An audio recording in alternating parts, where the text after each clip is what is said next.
Hi, I'm Francesca Chiarando, and I'm from the OCRWC podcast. Perfect. I'm getting better at saying your name, but I'm still not quite there. Dave? I'm Dave Claxton from the OFX podcast. Awesome. Scott? Scott the Fane Knowles from I'm a Spartan podcast. And Jason. I'm Jason Dupree from OCR Talk. Awesome. Thanks for joining me, guys. Super happy to see all your lovely faces here again. And another year to celebrate the highs and lows of OCR in 2024. So I wanted to start off with the two biggest series, at least in the United States, the Spartan and Savage series. So does anyone have any strong thoughts on how that went this year? Who wants to start? I guess we definitely do. I know Um, Scott does. um, to me, the Spartan series it was lackluster. Let's just be honest here.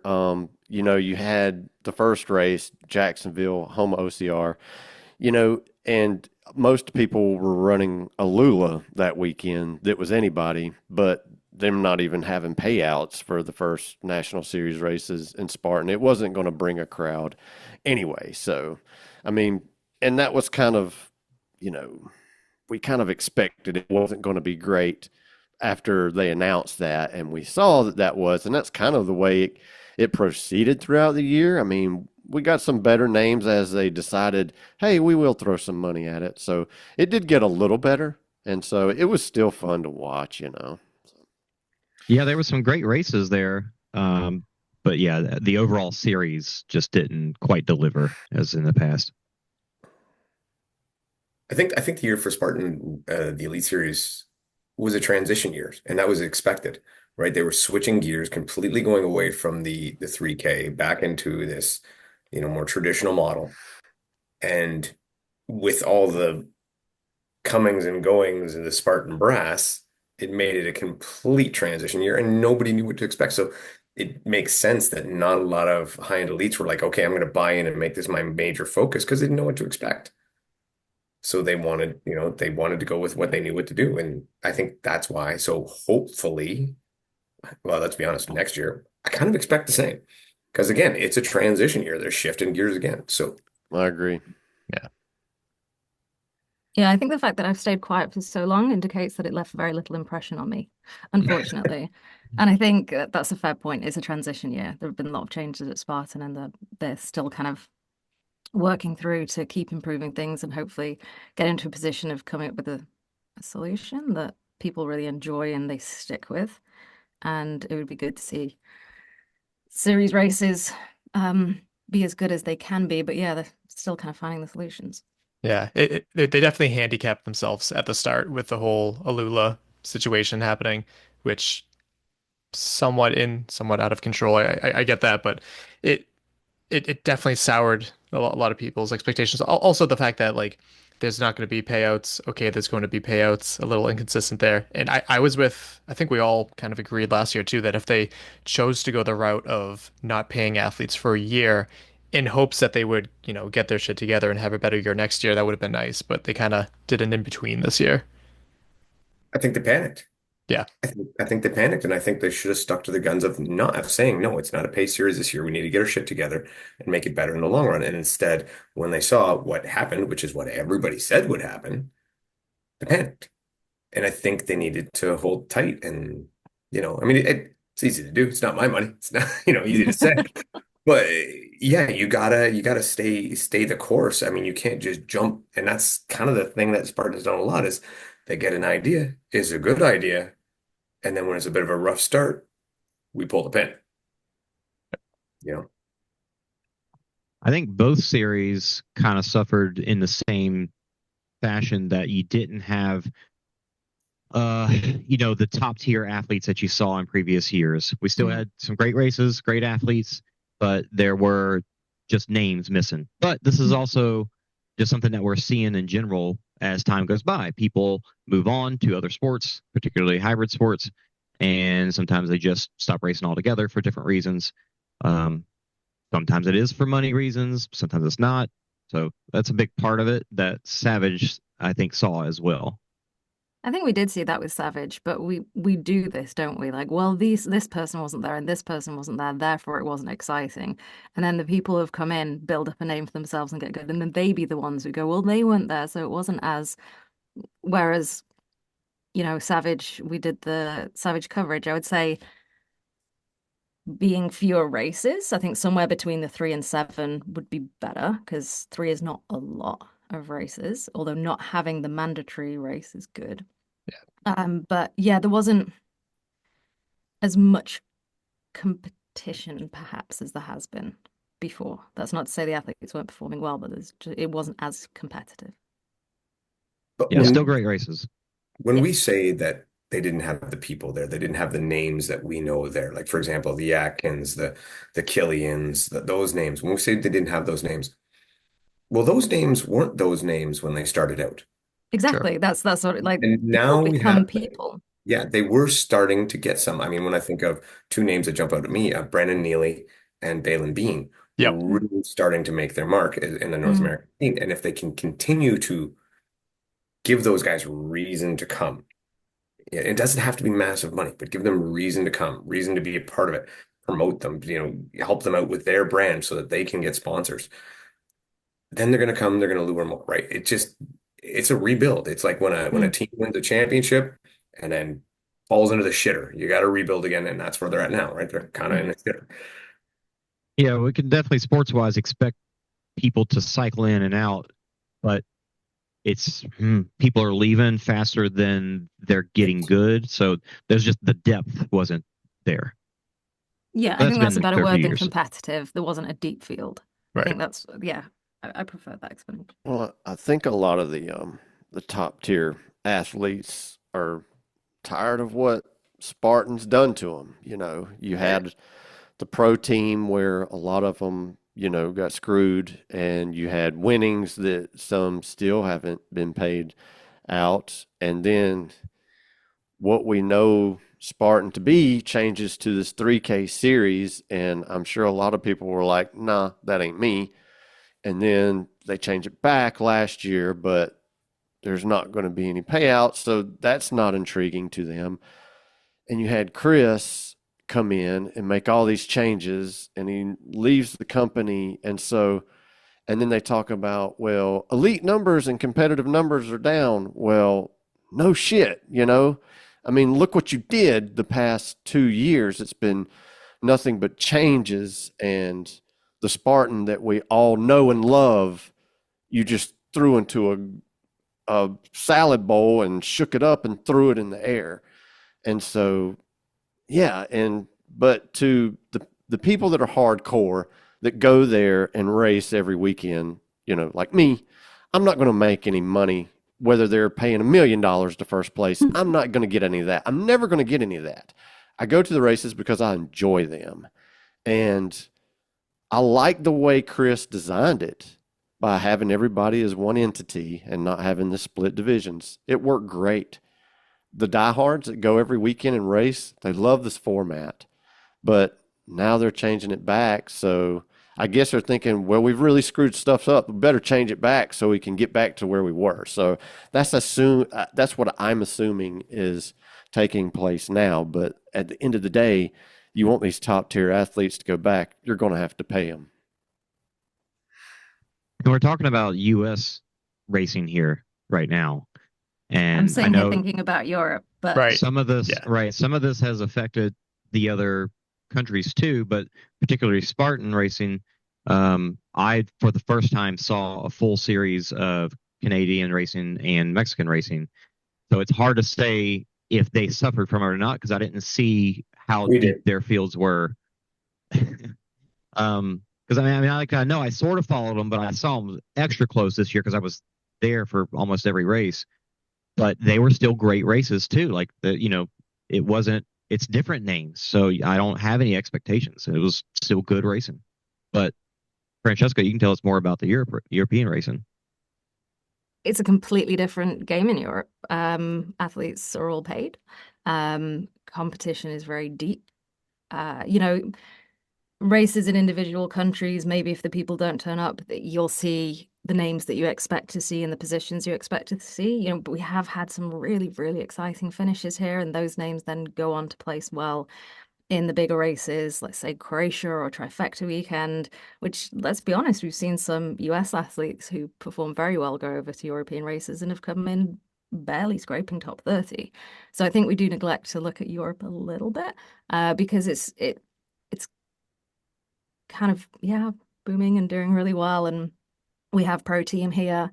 The 3K series was handled completely differently here. I think we spoke about this last year, so we don't need to do that again, but it was really exciting, and lots of money was made for all the athletes and everyone had a lot of fun. So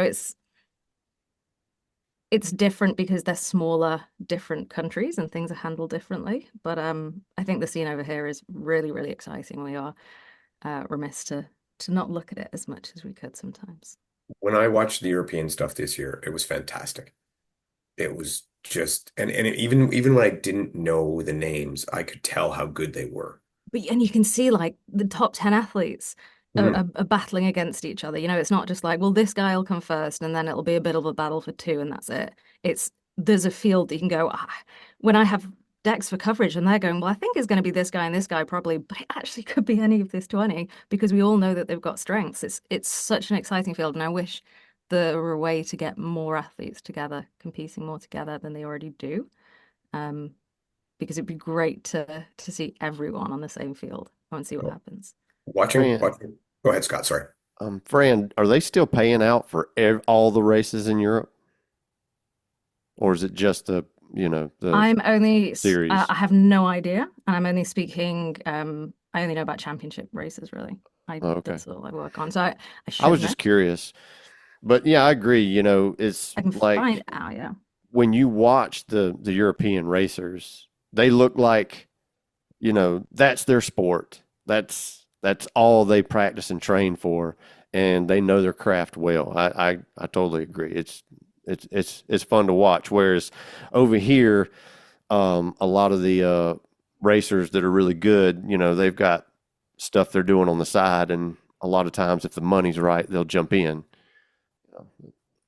And this is still Spartan racing that we're talking about over in Europe too. So, Yes. like, there's plenty of other race brands that we could be talking about right now, but all the problems that we're talking about in the US with Spartan, we're still talking about Spartan in Europe. That is good. So Right. It kind of feels like Europe is in the place that the US was in pre-COVID, where it was Yes. super exciting. And it will be very interesting to see what happens without that giant hiccup, basically. Will it carry on growing as it could have done in the US, or will the interest wane? Who knows?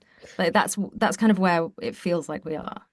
Well, you're talking a completely different management team, right? Because if I'm not mistaken, the Spartan stuff in Europe, they're more like affiliates than they are not. They're not as much run by head office, are they? Right.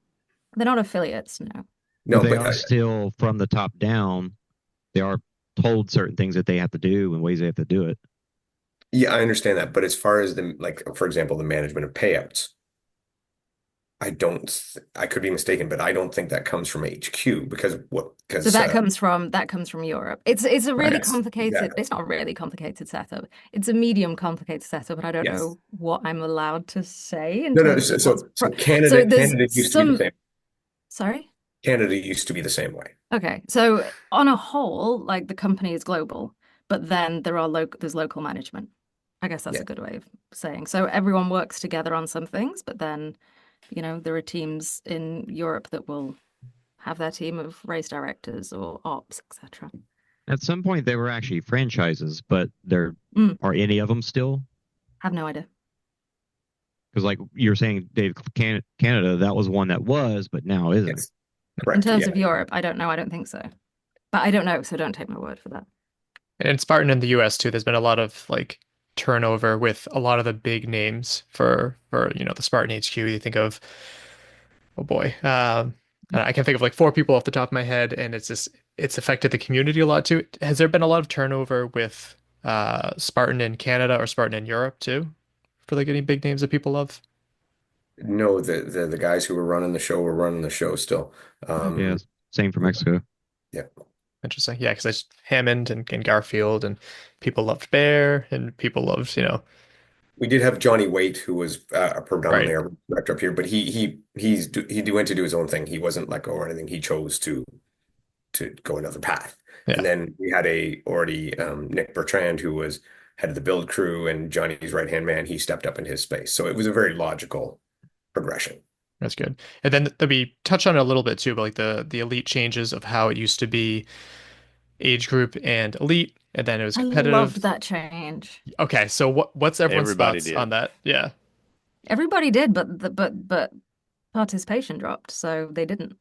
If they But did, they weren't voting with the dollar. So They didn't give it a chance. That was the problem. I think it was confusing. I think if you're not completely obsessed with everything that's going on, it's hard to keep track and hard to know where you position yourself. And I think maybe the people didn't understand the messaging. I don't know. But yeah, I if it was my choice, I would have kept it for longer. I think it's a brilliant change.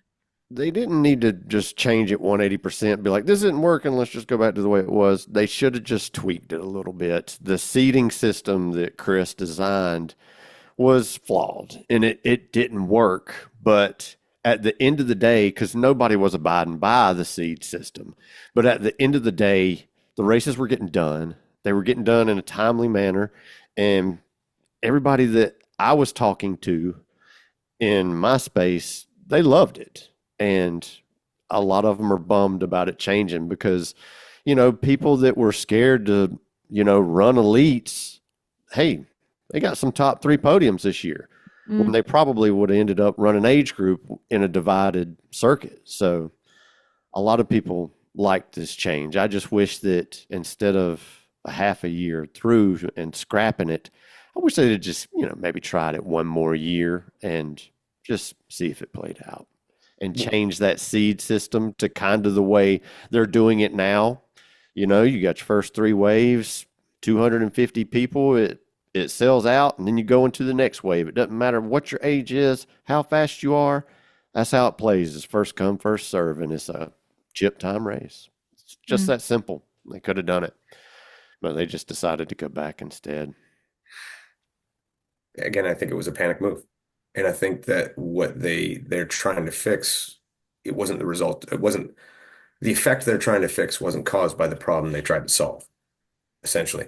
I liked it as well because it stopped one of my greatest beefs in the sport is sandbagging, right? There was no way to sandbag anymore. And I loved that. The only complaint I ever had about it was that sometimes you don't know who you're racing. And all that would have took to fix was some different colored headbands for each age group, and you're golden. And again, like Scott says, fix up the start time a bit because the first one I saw in the first one in Canada was like, okay, first wave went off, and it was like, well, who goes second? Nobody had a clue what was going on. But that just took some more organization and a little better planning. Mm. It wasn't a flawed system, it was poorly executed. Right. I agree. I totally think It it would could have have been been better. fine. It would have been fine not knowing who you're racing on a regular day, on a regular weekend, because when you get to the series races and you get to the championships, you know who you're racing there. So Yeah. Mm. And then you can do the waves, right? Then you can do your age group waves and your elite waves. I mean, at this point, we've gone through all these changes. I'd just be happy if we just went back to a one wave elite. You have a women's wave, a men's wave. It's got a 300 person cap on it and just do it like Savage does. I'd be happy if they just went back to that. I'd be And happy if they did a men's wave, women's wave together, and then the women wouldn't have to overtake anyone. hey, Bingo. there you go. Yeah. Totally down with that. Just go back to the way it was. You know Mm. what I mean? In the Yep. beginning, but just award age groups. And if people say, "Well, it's sold out, I didn't get in." Well, guess what? You should have Try harder. bought. You should have paid and bought in sooner. Mm. Sign And up fast. that's more money in Spartan's pocket. Races selling out quicker because they're not worried about getting in the heat.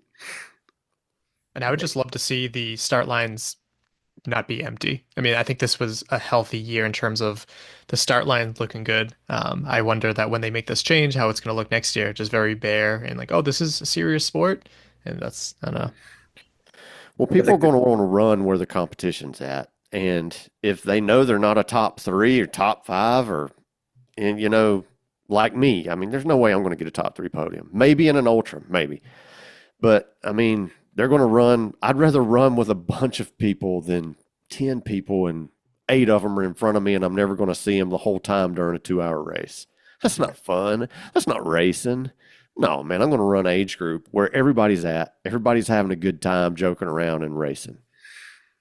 And I don't know about you guys, but when I'm in a race like that and it's just a big field, all I'm going to do is pick someone who seems to be about my speed. And I'm like, that's the Mm, person I'm racing. I'm racing that guy. mm. Right. And that's who I'm going to go with. And, it doesn't matter who he is. And at the end, it's usually like we had this great battle and it's, you Yeah. know, so I don't know. I don't like to change back. I think when they announced this change, that was the general consensus. I know Mappy Davis was very like, "Oh, back to the glory days," and everyone's like, "No, we don't like this." But when they announced that, they also announced the fact that there's going to be two age group series, which I think is pretty interesting too, an East Coast one and a West Coast one, hopefully making it more financially viable for people too. What are our thoughts on that? I'm all for that. I like it. I think it's cool. Yeah. Yeah. I mean, honestly, I don't see a problem with it. And then they come together at a world championship, right? It's great. East Coast, West Coast, like say, makes it more viable for people to do, makes more entertaining racing. Yeah, I think it's a great idea. I mean, I I think come people have from been a asking for country it. that's, sorry, you go, Jason. I think people have been asking for it for a long time, so it's gonna be cool. Yeah, I mean, I was saying, I come from a country that's smaller than most of your states, and we have a whole series here in the country. Like, I know it's a huge thing with Spartan, and people would do it traveling across the country, but making it more accessible for people does not sound like a bad idea to me. Right. I don't know about you guys, but I'm running out of money. Jesus. Aren't we all? Brian, are there any other like changes with like Spartan Europe? I know we're talking about a lot of United States stuff here, but like any other changes that is new for Europe going into this year? Not that I've heard of, but that's not necessarily anything that I am part of. Fair. But nothing that I've heard of, just carrying on as it was as far as I'm aware. It ain't broke. And then with the Spartan, now we're calling it the Spartan Beast World Championship, has been in Abu Dhabi for a long time. It was in Tahoe for a very long time previous to that. What are our thoughts on that being the continued venue for that event? So I, in the past, have kind of thought, well, it's been in the same place. It's a really hard place to get to. And then this year, worked on the coverage with it, and I just suddenly thought, I was like, this is so, and I said this on the coverage, I think it's so freaking cool that you can go across these championships races, which I'm sure we'll get on to the amount of championships there are, but they're so varied that you can race in the mountains of California to swimming in the sea in Croatia to racing across the desert. And actually, whilst people go, well, why do you need so many different races? I think that's amazing. You're running different distances across different terrain. And I think having that desert option, which is completely mental. And we saw Nicole Miracle, who has smashed every single race she's gone to. And she was like, yeah, running in the desert is really freaking hard. It's just an added level to the sport. And yeah, I think it's pretty cool. All I right, go ahead, Jay. I think we've always talked about what should the World Championship race be? Should it be a mountain race? Should it be an elevation race? Should it be a flatter race? It's a beast. Should it be harder just because it's the longer race? So the terrain that it's on really makes the race what it is. The distance is just a piece of that. So the fact that it's in Abu Dhabi is tough because it's like, well, is sand the right terrain for this race? So maybe like, what if they did, the particular championships were about terrain instead of about a That's what it distance. feels like. They're different distances, but in different locations in different terrain. Yeah. And now there's like a full complement of distances from 100 meters to ultra in But completely different environments. yeah, so the tricky part about saying that is if somebody hears it and says, "Oh, well, now we can make a beast sand race, a beast elevation race, a beast, so we can have 20 championships instead of just 10." I mean, that would be ridiculous because there literally would be no money made. I think it's like a selection box. You've got a selection, you've got all the distances have their own championship and they're all in a completely different place, which I think it's really fun, to be honest. I think you can pick your distance or you can pick your location. There's a whole range of stuff to take part in. And let's be honest, there's one world championship for each race. The most of the people who are taking part are us. I look at it this way. If the money, clearly the money's in Abu Dhabi, and the money's in the Middle East. And if that money actually gets down to the athletes, then I'm all for it. Keep it there, whatever, right? Because then they're doing it. You just whatever it takes to give the athletes what they deserve for going through the race. I'm down for it. So if that's where they can get the money to pay the elites to have the world championships, so be it. And I think the athletes, if you tell them, hey, we're going to have a sand race for $100,000, or we're going to go to Virginia and we got a $10,000 prize pool. Guess where they're going to tell you to put the race? And our view of it as being over in the Middle East, oh, that's so hard, so hard, so hard. Well, that's a very North American centric view, right? So I think as a world championship, I don't mind it. It's grown on me, and I don't mind it at all. And I think it's a cool view. It's something different. Yeah, I'm all right with it. Yeah, I kind of agree with Dave on this one. Wise thing to do. I've never been there, but I mean, it looks like a cool venue. I'm sure running on sand probably gets annoying, but I think it's still a more fair playing field than having a race at elevation. So Mhm. Yeah, my only issue with Abu Dhabi is the sand, and that it's like, what are we testing here? Are we testing Spartan racing, or are we testing the ability to run in sand? And whereas 99% of all the other events don't involve sand, and then this one does. I think that's what's special and what's unique about it.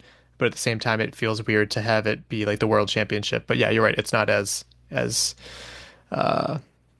bad as like elevation being the factor, I think. So here's something that occurs to me, and Mike, you just said it there, and it's a bit of a thing that gnaws at my head because I hear this come up a lot of time.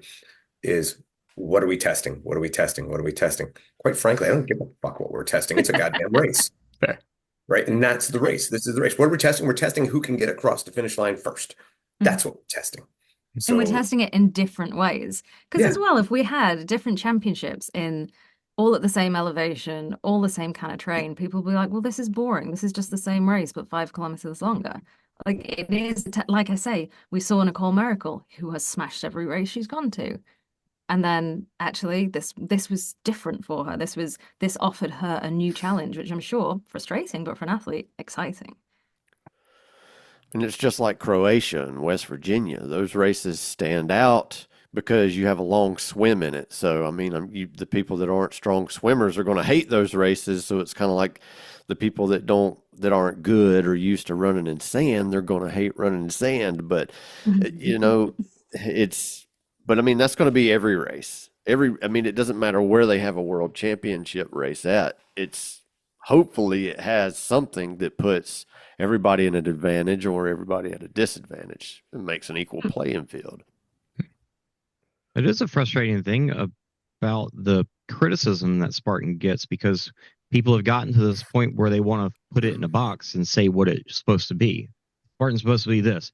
Well, we all fell in love with it because it was so unique and new and different and always changing. And there's no reason why OCR should stop doing that. I agree. And then they're also Absolutely.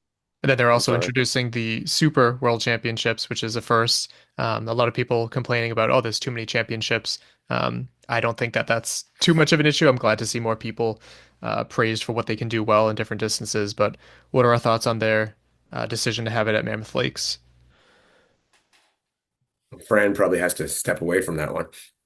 I mean, I love Mammoth Lakes. I know, Mike, you've got some strong feelings about it, and everyone who didn't go had some pretty darn strong feelings about it too. But as a location, it's so incredibly beautiful. Like it provided such I think it provided this year our toughest course we've ever had. It was an amazing place to be. And I'll be honest, as somebody who's traveling from the UK, it took no longer for me to get there than it took me to get to Stratton, Vermont. Everywhere is a long journey from the UK when you're traveling to the US, connecting flights, drives, etc. So holding a race there, I think, why not? Will it attract a wide field of people, or will it be mainly local? Will it be made in California? I don't know, but it is one of the most stunning locations I've been to. I think. Sorry, go ahead, Scott. So I think it's cool. I think it's cool. I think it's fine for the Spartan Super Series to be at Mammoth. That's not a, I don't think that's a big deal at all. I do think it's, having, you know, world champion obstacle race there. I don't like it being there because it's at elevation. And there's a lot of people that love going to that race that can't train at elevation. So I like the idea that they're moving that. So for the Spartan Super Championship, my thought, and Fran, again, you might not want to weigh in on this part at all. So my initial thought, as soon as I heard that they were bringing the Super Championship to Mammoth, was that this is a contractual obligation to Mammoth to fulfill to have a championship race there, since they were moving OCRWC elsewhere. Now, I'm not basing that on any knowledge other than just a hunch, just a way that I felt. And with Mammoth itself, I agree with Fran. It's gorgeous. It provides great racing, but I twin it with Kelowna in Canada. Whereas again, beautiful venue, perfect scenario, everything's great, but it is just that touch, little bit extra pain in the ass to get to. And we all seem to have that. This is our level of what we're willing to do. And these two courses are just about here. Which is funny, isn't it? It's just outside our It's level. a bit too hard for us. It's just a bit too hard. And I'm guilty of it too, because I'm like, I'll fly a certain amount and I'll drive a certain amount after that flight, and then I'm up. That's it. I'm done. And I'll spend a certain amount, and then that's it. That's my cap. And those two See, races, what you have to do just is be outside the like cap. me, where you don't look at how much stuff is going to cost and you don't look at how long it's going to take. You just get on with it and never add it up. And then you never have to worry because it's done. Problem is, I do that with a lot of stuff. So yeah, that's what I think is the deal with Mammoth. I think it's a great location, but it is just slightly too inconvenient for a lot of people. And that's all it takes, is that little bit extra, and all of a sudden you're down 30-40% of participants. Everybody that's listening to this, if they're hearing Dave say that it's hard to get to somewhere, he's telling the truth, because Dave will get in his car and drive from Canada to Alabama like it's Yes, nothing. I was just about to say that. I did that That's a for way day. longer drive, Dave, than going to Mammoth from the airport. Two stops. That's all it took. Nuts. My biggest thing was the elevation, which, Tahoe's at elevation, but if you compare the two, like Mammoth Lakes was just severe elevation, and that really changed who was going to be able to do well there. And for World Championships, that's kind of frustrating.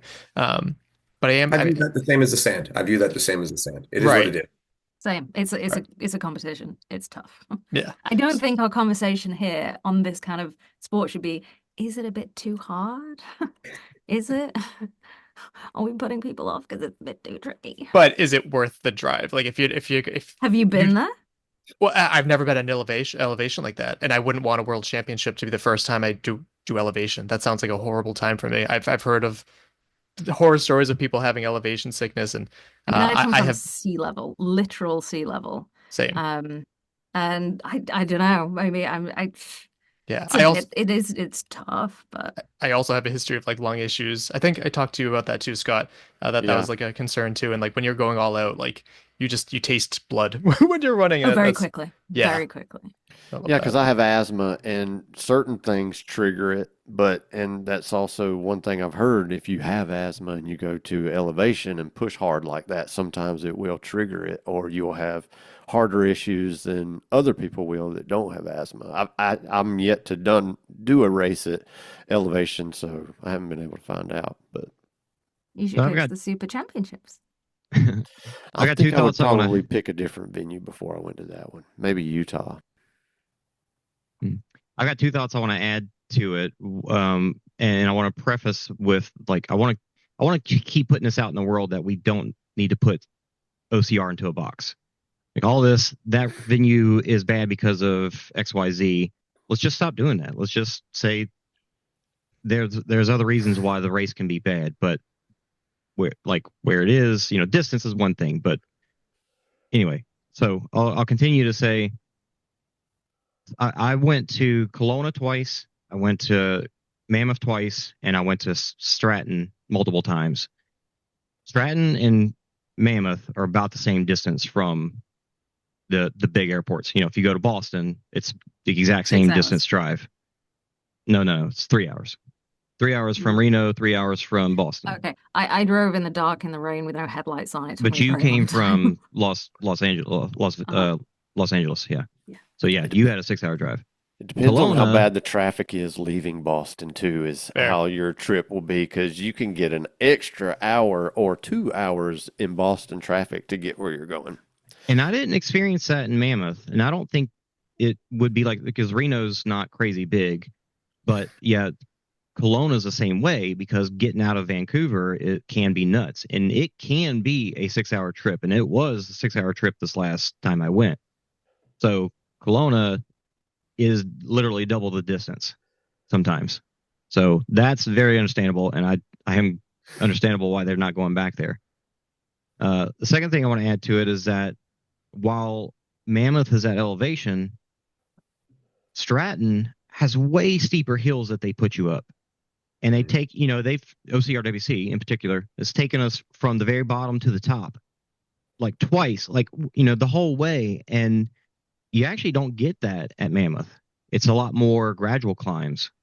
So elevation, steeper climbs. I don't know. There's lots I of mean, apart variations from there, one, there was one pretty gnarly but climb. not like The Stratton. one that you could see from that was like Oh, yeah, but that one was so short in comparison. That wasn't Yeah. a mile and a half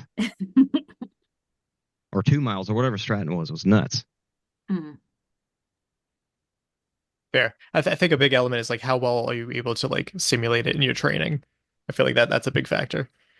Well, when you live in Florida or wherever, some people there's no option. You got to go find an embankment somewhere and just run up and down it all day. If Hmm. You hit the you got stairs. choices, yeah, Right. stairs. Yeah, if you want it bad enough, you'll find a way. Train in a sauna, Yeah. according to Josh Fury. Yeah. That helps replicate the feeling, being at elevation. And for elevation, just breathe through a straw. Yeah, you could do you could do that too. And then I guess we could segue over to OCRWC. Just had their second year in Mammoth, and then they're gonna take a year off. And it's gonna be going to the East Coast. What is everyone's feelings on that? Because I'm optimistic. I think it's a good idea. And I think, you're still kind of battling with the transition of Spartan kind of running this new race. And this is just my opinions here. But I feel like through this kind of transition and having a little more time to plan this and try to make it a big event, I feel like this next one's going to it'll do really good. I have more uninformed thoughts about OCRWC. I deem them uninformed because there's just things that I think. One, I think it's a good move. I think the East Coast is where they seem to get the best numbers, and they need to get those numbers back. What I do find odd is that I think a lot of people blamed Spartan for the poor numbers in Mammoth or lesser numbers in Mammoth. I actually have a theory that if Spartan did not take over, Mammoth might not have happened. And when you look at, they're saying, well, there were so many Spartan obstacles. Well, where the hell else were the obstacles going to come from? There wasn't a bunch of other series banging on the door wanting to deliver obstacles to that race. Savage wasn't coming. Indian Mud Run wasn't coming. These companies that used to bring obstacles to Stratton were not going to Mammoth with a truckload of obstacles for them. Or So not there. yeah, exactly. So partly, I think Spartan saved that race. Now moving it, and that, I'm going to slam Spartan as much as anybody else, but that's where my kudos goes for them. Moving it and giving the year off, I think is a good move. I think it'll pay off, and I honestly expect it like a 30% jump in attendance. And hopefully you'll see less Spartan obstacles and more local races diving in. Location will help with that too, I feel. Absolutely. Where would you put it? Because I mean, they say the East Coast, but to be perfectly honest, I think I would put it in the Midwest because that's where your OCR community is hopping right now. What's the Midwest? Like Ohio and in Indiana and stuff like that. Like there's a lot of stuff going on right now. They're rabid still for the OCR. If I was to find an OCR centric fan base right now, that's where they seem to be. It's the only place in the country where local OCR seems to be doing okay right now. Yeah. Yeah. It's that in the States, and it's Quebec and Canada. So I will say regarding I'm glad that you guys think it's a good idea, because I think it's a good idea. When it was first proposed, I was a bit like, oh, and then we talked about it. I was like, no, it is a good idea because there are things that have been lost. The rule book is not up to date. Everything, I am available for processes. Good. Thank you. Yeah, no, please. Absolutely. The processes have not been fully integrated into Spartan, so time is being wasted to do jobs where they could be a lot smoother. Money is being wasted, and there needs to be time to take off to integrate that properly and get a really good team together that will work together on the race. And I think the team we had last year was great. The race director, Tyler, was fantastic. He led a great team. Everyone was really good. But in terms of the obstacles, there are still an awful lot of OCRWC obstacles as part of what was happening. We did actually have Savage there this year. Unfortunately, their branding got lost, and we were chasing it up until the day. They sent it. It either arrived and got lost, or it never arrived. There was no tracking. But the second to final obstacle was Voulez-Vous from Savage, with their blessing, supposed to be branded up. So that was kind of the start of a process to bring races back in. But I will say, without saying too much, it's not an easy process, even if people are willing. There's a lot to it that people will never see. So it is going to be a slow and steady thing to do. You can't. In the days of Adrian, he could do what he wanted. This is totally different. But there are a lot of classic OCRWC obstacles still that are easy to be built, that can be transported easily. Where would the race have happened if Spartan hadn't taken it over? I don't know, but I think Spartan taking it over was the right thing, because Adrian, to come to point, this is what he says, that he took it as far as he could take it, and he couldn't progress it further, and it was either that or close it. And I would say, from an internal point of view, and I've said this a million times, but I'll keep saying it, Spartan is very keen on the event. They are very happy to have it as an individual brand. Like it has been said by the people at the top, this is not going to become a Spartan event. It's not going to get Spartanized. Like they like it for what it is. But then I guess there's only so much that we can do without spending hundreds of thousands of dollars on one event that has historically never even had that many people. We're not talking tens of thousands. We're not talking a regular race weekend. It is a championship. They do tend to be a bit smaller.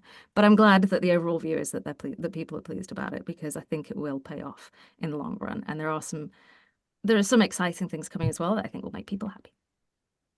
Interesting thing. Sorry. Interesting. Go ahead. Your turn. Go ahead, Dave. I was gonna say, what about the date change? How do you guys feel about the date change? Separates it from all the other championships. I think that's good. Yeah. I agree. Yep. Give it space. In terms of emotional, for me, fall is championship season, and it will feel weird for it not to be in the autumn. But Right. that's just a me thing. But we lost loads of athletes because they were already burnt out by that time and they didn't have time to recover. Whereas now we'll be, well, probably not kicking off the year, because the Lula happened in February this year. The year's kind of extending, but we'll get a better chance to get people in before they burn out, which should allow for some good competition. People are going to be hyped. They're going to be ready to go. They're going to be jazzed up to do it. I know for myself, it wasn't on my calendar last year, and now it is. And I think there's a lot of people feeling that same way. That makes me so happy. Do people A lot of still people say have missed jazzed it. up? I'm old, man. I just turned 49. I'm 45. I'm right behind you, brother. You got a long way to go. Long way to go. A lot of people have missed it 2 years in a row now. So yeah, they're extra hype is going to be going into it. Interesting to say that they have a lot of Spartan obstacles, because I think before Spartan took it over, there was no Spartan obstacles at all, and it was always like, why isn't Spartan part of this? Are they not? Is it the competition that they don't want to be? They try to ignore them. But you're Is that- right. Perception is reality, right? Yeah. I will say, despite my at times harsh criticism about the venue choice and everything, OCRWC is still very high on my rankings of my favorite events, what I think holds the most esteem for me personally, and just the history of it. It's second only to World's Toughest Mudder to me. I love that event. I follow it the best I can. And I'd be really happy to see the resurgence that it deserves. However, I remember Bracken saying, like, if it doesn't have the numbers that, would be feasible to put on an event, like at least over 1,000, the future of it worries me a little bit. And then also thinking about the fact, and I forgot about this until I was doing the recap episodes, I forgot that this year OCRWC offered free registrations for people to celebrate their 10-year.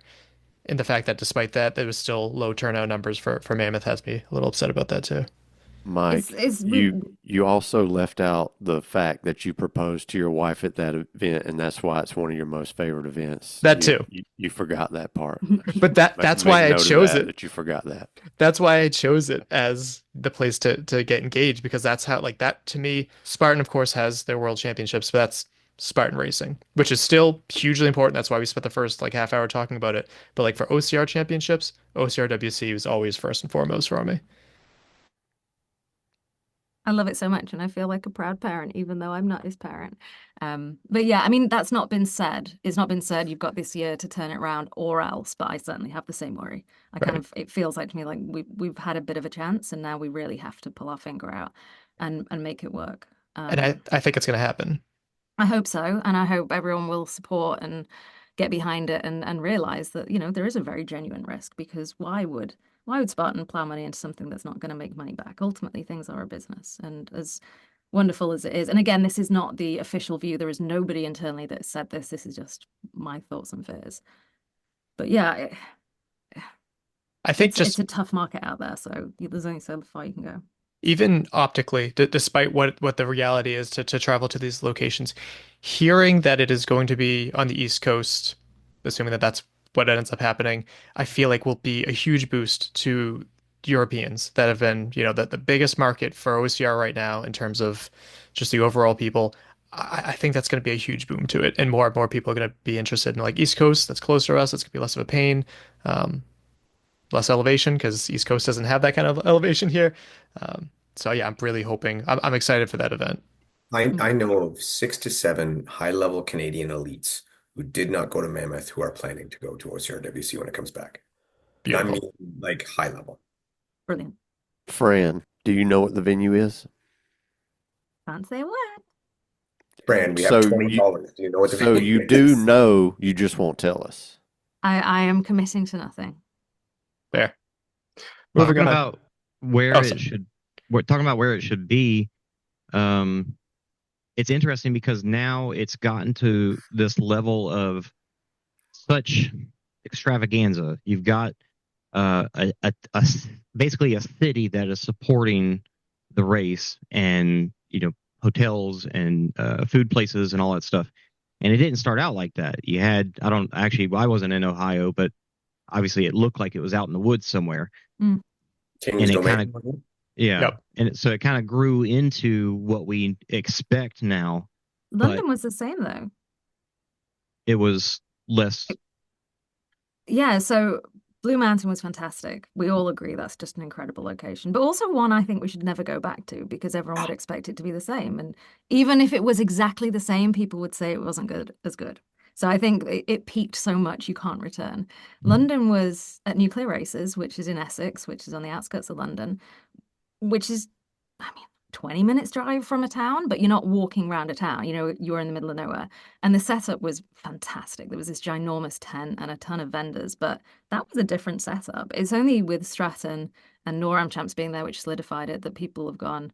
And then Mammoth, oh, it's going to be a big mountainous event with a full village supporting it, which is It's actually very cool. handy, to be fair. Yeah, it is really nice, but if it helps the race to continue to keep it at a more low-key place where you do have to drive a little more to get there, then all for it. So long as people turn up and don't say, well, I don't want to go because.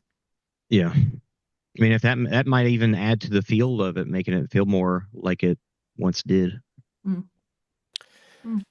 think Tryon Equestrian Center would be a great place for it. I mean, you've got terrain with rolling hills and some technical running there. You have stands for people to sit in. There's restaurants on site, and there's plenty of places to stay local. I don't think there's like a major airport that's really close by, but I always drive there, so I'm not sure with those aspects. But to me, I mean, as far as like the East Coast goes, I would say West Virginia, but I mean, you're 30 minutes away from hotels and restaurants at that venue. And so that's why I'd say How's the cell signal there, Scott? not great. then it's a I'm no. still, I'm still saying we can go back to Blue Mountain. Cell signal's great. Place is I love fantastic. Blue Mountain. It was incredible. That was my first year at Blue Mountain. Yeah, I I still, think that's everybody's favorite. Yeah. to me, the greatest OCR report Spartan race was the one they did at Blue. I thought like that coverage was so We good. also had 8 rabbits too, which is very Yeah, helpful. yeah. Well, you can do that again. I can round up 8 rabbits, no problem. This, I got it all under wraps. You just bring it there, Fran. We'll handle the rest.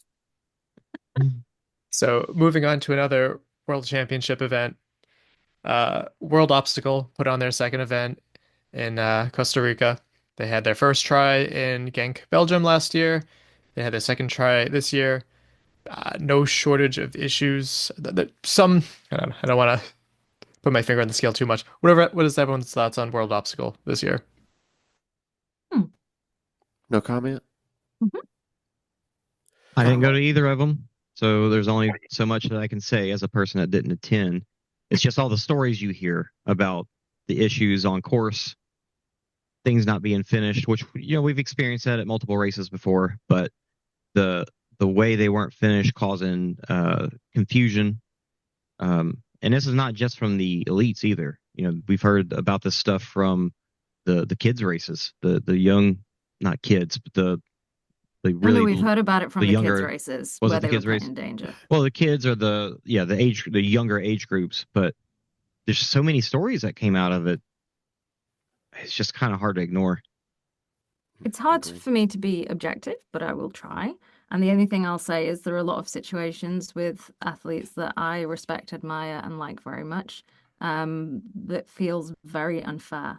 And they do not often get the opportunity to say, hey, I wasn't happy about this. This isn't okay. And the one thing I'll say, I think it made OCRWC great, was Adrian would beg for feedback. What did you think about the course? Was it a B? Was it a B minus? What would you change? What would you do differently? Rather than saying you are not allowed to say anything. And I can't tell you how many off the record conversations I've had with athletes who publicly say World Obstacle is incredible and behind the scenes go, no, hate it. And yet people still go back. So, when we're talking about the East Coast for OCRWC and European athletes, there are a lot of European athletes that have aligned themselves. I don't know why, because it's not a competition with World Obstacle that won't come to OCRWC, and it's a shame.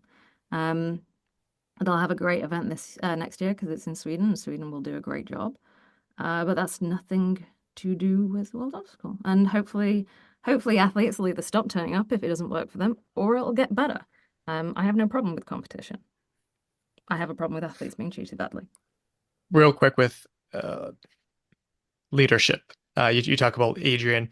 He was also never satisfied too, which made me feel bad for him on a personal level because he never, I don't think, could fully see and appreciate like how amazing it was because he was always so critical. But he was hungry and trying to better that event, and that is what made OCRWC so great. And I have seen nothing of the sort with a World Obstacle. They seem, I feel, very parasitic, taking credit for other events putting it on and taking none of the blame when things go wrong, even if it was their fault. Think about how they, bankrupt Bokra. That was last year. We talked about that a little bit. All sorts of stuff happening.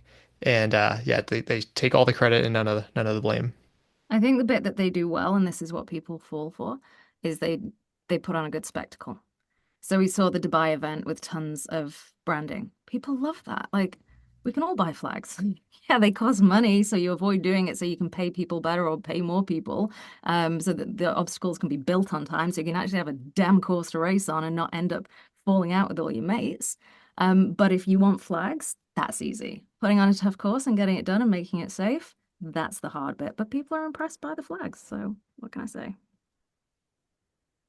I think I'm one of the people who believe that federations can be a very good thing, that they can help the sport progress, that they can move along right. But I also am the belief, and I have experience with the federations, that rarely do the people with the motivation have the resources, and rarely with the people who have the resources have the motivation, the correct motivation. I think right now, World Obstacle needs to stop trying to put on races. That's not their job. Yeah. If they want to be a governing body, what they need to do is recognize a race that exists This is now the recognized world championship. Stop trying to put a race on because you can't fucking do it. That's not your job. You're no good at it. You're not a race company. You're supposed to be a governing body, not a race company. Two very different things. And I think they're lost as to what they are. And that's why they keep screwing up because at one time they want to be this, and then another time they want to be that. So like Scott says, or like Mike says, when they want to get the credit, we're doing it all. But when there's blame, no, we don't do that. That's not us. We're so leadership is a fine example. And I just think that right now you'll have the country's bodies that seem to be doing the yeoman work that want to have the good motivation, and then world obstacle with the questionable motivation. And that's where I just hopefully that can be rectified. Yeah, and you talk about, leadership, and that was one thing I'm kind of glad that Ian Hosick has kind of taken over for, Right. heading out the USA OCR, because that was something that has been around, but you didn't really know about it until he kind of helped out, took the reins. I'm not exactly sure what his position there is, but they had that race in Dalton this year, and it didn't have a lot of attendance, but it looked like a very interesting race that y'all did there, Jason. I enjoyed watching it. It was very entertaining. Yeah, plenty of issues with it being with a smaller group and obstacles not having enough lanes and stuff. But the people that were there, they still had those issues, but they still had a good race too. And I think same goes with OCRWC. Looking at OCRWC and Costa Rica FISO World Championships, they both had a lot of criticism. OCRWC had a lot of criticism from people that weren't there. FISO had a lot of criticism from people that were there racing. And that's why it's hard to ignore. Good point. Yeah. And just to clarify too, I don't have any issues with federations. It's just as you said, like the people in the federations that have other ideals or whatever they're going for. But yeah, I think I agree with Fran. I think next year is going to go really well because of who they've aligned themselves with, not because of who World Obstacle is. Yeah, and I mean the US race I think was a good plan and was even executed fairly well. I just don't think they had the finances to back it up. They needed more resources. They need more buy-in from people. For And I sure. think if they stick with it and they get that, they're gonna have some good products. But yeah, overseas. So tell me this: when World Obstacle or FISO or whatever awarded the World Championships to Costa Rica, did any of you think, okay, I'm going to award a race to an area that doesn't really have a big OCR community with questionable building standards and stuff like that. And this is what I'm going to bank on for my second race after having a problem with the first? No way, man. I'm going to like Denmark Yeah. or Poland or somewhere where they got it dialed in. And I'm just saying, boys, Do it. take over. Here's our flags. We recognize you. We're going to go around, shake hands, kiss babies, and support you. And that's it. You guys do all the legwork and all the hard They've stuff. somehow made something which should be very simple, very complicated. And I mean, and no one's even mentioning other parts like the fact that the 15K was an hour's drive away from the other races. Like, we're talking about Mammoth being a pain in the butt to get to, but You it mean the should 12K? be whatever it was. They ripped off Right, right. OCRWC's setup, so I assume, oh, you're making a joke because it was cut short. Yeah. Okay, very good. But yeah, it should be incredibly simple. Like you say, these are our flags. We recognize you. Do your best. We'll help you. We'll support you on this, this, and this. But instead, they get involved and end up having not enough toilets or something else super basic that we don't even think about anymore. Have you guys ever seen the rule book for FISO or a FISO race? Because I've been trying to find it and I can't find it. So please send Oh, it to me. yeah, Just not like, now. Once upon a time, and it was insane. Well, don't bother reading it because it changes for every event. I don't know if you saw an athlete who was at the Dubai World Obstacle event, and their I team heard. got disqualified for one reason, which the year before they'd got disqualified for For the the opposite. Doing the opposite reason. opposite. Yeah. Do listen to the judges, don't listen to the judges, basically. You should know better, know the judges know better. So it's too complicated. And that's one of the things, it should be simple. It should be incredibly simple. And we talk about that where it should be simple and the obstacles should be simple and it should be very easy to go from A to B and la da da da. And it should be. The problem is your rule book needs to work together with your course design. Mm. And in designing the obstacles, you have to design the obstacles simple so that the rule book can be simple so that everybody can And that's understand. not easy. No, the problem is we get so excited about making these crazy, weird obstacles that we think we're going to do all this cool stuff, and then we forget the actual logistics of how that'll work. And that's why I look at like an obstacle like Funky Monkey from Tough Mudder as one of the best obstacles out there. It is so simplistic. You just use your hands, you go from one side to the other. And you And don't that have to should be ring it, a yeah. bell. You don't have to do anything. You go one platform, you go to the other platform. Just Shoot, don't get in score. the water. Don't Yep. put your You get in legs the on the water, you obstacle. failed the obstacle. And And and just, That that's is that's the skill, isn't it? yeah, it's in the design. absolutely. Just to add a little bit of context with what Fran was saying, because the post is available. I just saw it, but Jonas Drescher had some things to say.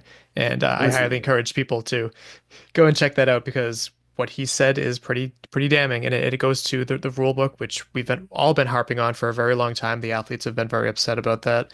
I've had Yesida here on it, who's saying like an overcomplicated rule book that also has to be translated across a whole bunch. It's just a recipe for disaster.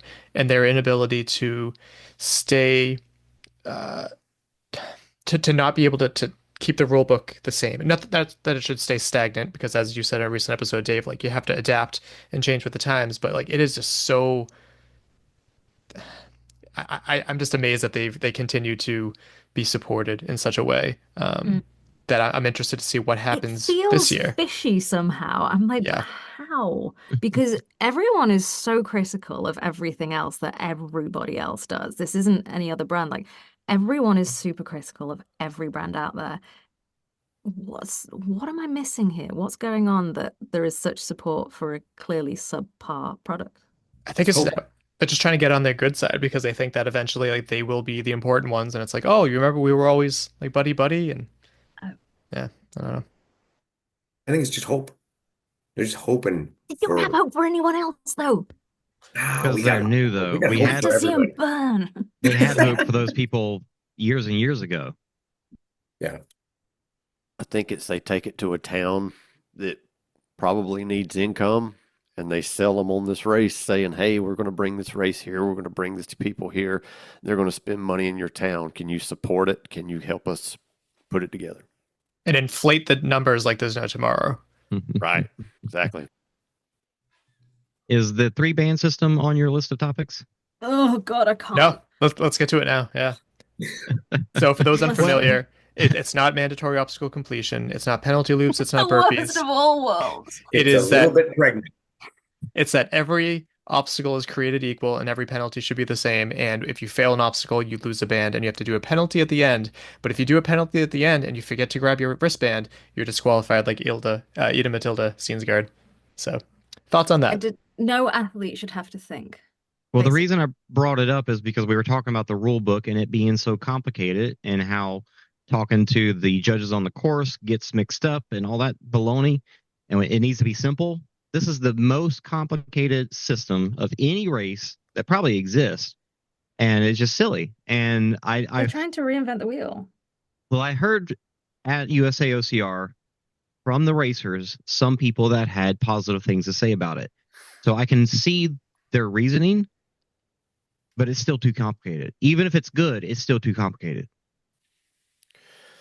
Yeah, I think it would be better just to, I mean, if you want to have it to where it's either mandatory completion or a penalty loop, it's better than a 3-band system.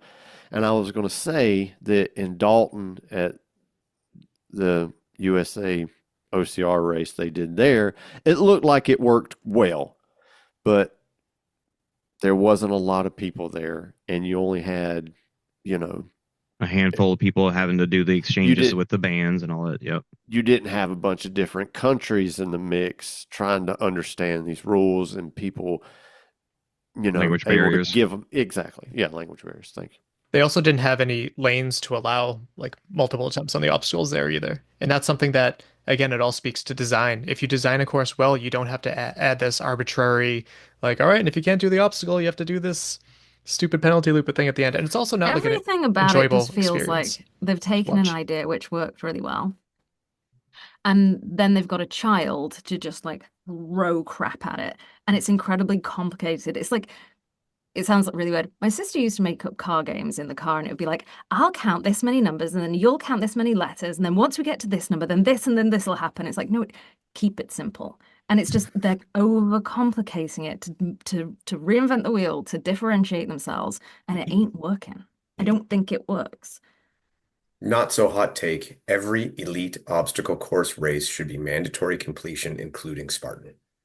And if you're not completing the obstacles, You are not an obstacle course racer. I'm well, kind of with you. thanks. No, I was thinking that, and I didn't want to like, And you're you know getting that through the obstacles. You need to Yeah, get through them. And if you're not getting through them, you're not coming first, or exactly. second, or third, or fourth.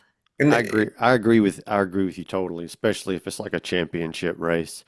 Yeah. But the thing that's going to make Spartan never do that is you've got all those open waves coming behind it.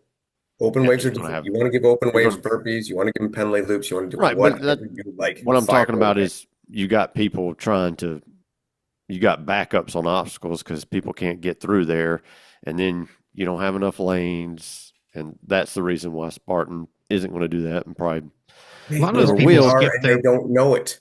but they could do How many like, times, Scott? If I know you run some open waves sometimes, right? oh yeah, absolutely. How many times do you go through the rig? I'll do it a few times if I'm running open, just Exactly. have fun on it. So what I'm saying is they're already doing it. They just don't realize they are. Yeah, I mean, I agree with what you're saying totally. I'm just saying for flow of the race, they probably won't because of that.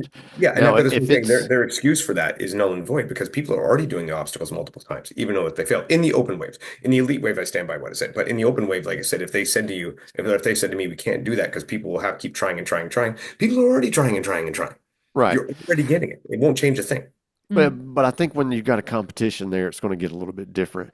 I think you could do it, but do it like Savage Yep. and have a time cutoff. Yeah. But the thing where that's going to hurt you is you've got a beast in Killington that takes forever, and that's going to affect your flow, and that's why I don't think that Spartan would ever be able to do that. I think in the 3K series they probably definitely should have done that, but in the 3K series, you had it on Friday. It wasn't going to be nothing but elite, but Yep. I mean, you saw the rig in Palm Beach was eating people's lunch because they couldn't do it that many times over and over again. Palmer did too. Yeah. Yeah, but that's why I say the elite waves. That's why I say the elite waves should be MOC. I even believe the age group should be MOC for so races. I mean, we did it OCRWC forever. It's always been that you make a couple of mandatory retry lanes that you fail, you have to go to those lanes. That keeps say you have 6 lanes, two of them are retry. That leaves 4 lanes open the whole time to go through. And again, as it gets to the people, and you got to send your waves properly. You send the fastest first, and then as it backs up later on. I mean, I Well, love we're the way going back to OCRWC burpees now, Dave. So Oh, don't, man. Did you see that post he put out? Did you see? I don't even follow Joe DeSena. And sorry, Fran, I know you're going to say something smart, but Joe put out a post where he's like at an obstacle. He's like, they want penalty loops. I'm telling them to do burpees, and I'm like, you moron. Yep. yeah, we was in Carolina, and at first they were saying burpees only at the spear throw.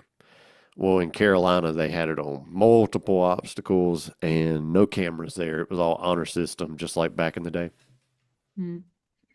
I was just going to say, I love the way OCRWC does it, obviously, because I think they do everything perfectly.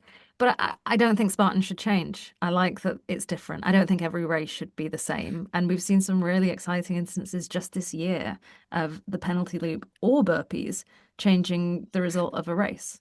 And I think that's fun. I do think that's fun. I agree with that. That's a good take on it. Retries would change it up just the same, though. Not necessarily. I mean, if somebody fails a spear throw, they got to reel it back in. It's going to take, maybe not as long as whatever penalty. It depends on the penalty loop, but it'll take longer, let's look less time at than burpees. Croatia, where Nicole halfway through the race, weirdly the spear throw was halfway through the race, not at the end, and she failed the spear throw and got overtaken by Susanna, and then the rest of the race was her catching up, and then there was another swim, a really big swim, and it was super exciting. If she'd penalty loop took enough time, it wasn't burpees there, that was a penalty loop, took enough time, probably more time than taking the spear throw again. It just adds another level of jeopardy. And it happened in Abu Dhabi. There was a spear throw failure because of the risk of penalty, because of the risk of burpees, second to last obstacle at the end, which meant the obstacle was failed. Because it's scary, and that's what I actually love about the spear throw is it's less about skill, it's more about keeping yourself together, being able to do it, having the right metal to do it. So yeah, I'm down with a few burpees that can be measured and Spartan doing it differently. I don't think I wouldn't want everyone to be the same. I just don't want systems that don't work.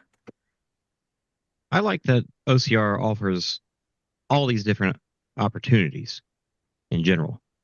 If they all had mandatory obstacle completion for the elite waves, I would totally be fine with that too, because it is a great system. But the fact that they are different, that's just something that is good about OCR. You have different variations. Mm. Right. Yeah, don't try to put it in a box, Jason. Don't try to put it in a box. That's right. Lots of boxes. So another unique perspective when I was talking to Richard Hynek is that he's for the first time feels like uncomfortable being a bigger athlete doing this sport now because of the penalty loops. And he says that now it's always been a runner's race, right? Like in order to get from one obstacle to the next obstacle, you have to run. But with the penalty loops, he said it's very jarring how much that you can just not do an obstacle and just, do the penalty loop, which ideally takes as much time and effort as doing the obstacle, but it incentivizes, if it's not done well, then it incentivizes not needing to do obstacles. And that's the slippery slope there too.